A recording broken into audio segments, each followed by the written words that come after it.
Welcome to Not Milk Never Milk. Subscribe if you're lactose intolerant. You start by identifying the hinge and how the seat attaches. This determines the fix.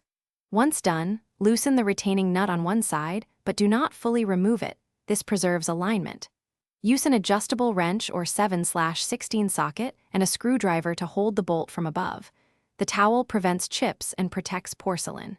You want to feel whether the bolt spins easily versus tightening. This tells you if the nut is stripped. Keep the other side snug so the seat doesn't shift while you work. Next, you secure the seat by replacing or stabilizing hardware. First, remove both bolts and inspect plastic or brass T-nuts. If stripped, swap them for new nylon/brass replacements and add rubber washers to prevent creeping. Once both bolts are started, tighten them alternately. A little on one side, then the other, so the seat stays centered and you avoid cracking the porcelain. If bolts wobble, use a bit of thread locker. Make sure you stop once the seat is firm. Over-torquing can crack the bowl. Finish by aligning the seat visually and by touch.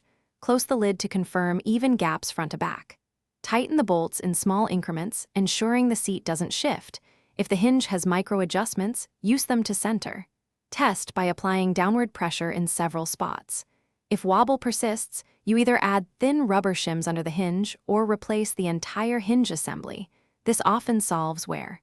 If threads are stripped, install a repair anchor kit or swap the whole seat. That fixes recurring movement. Thanks for watching. If this was helpful, leave a like and consider subscribing. See you next time.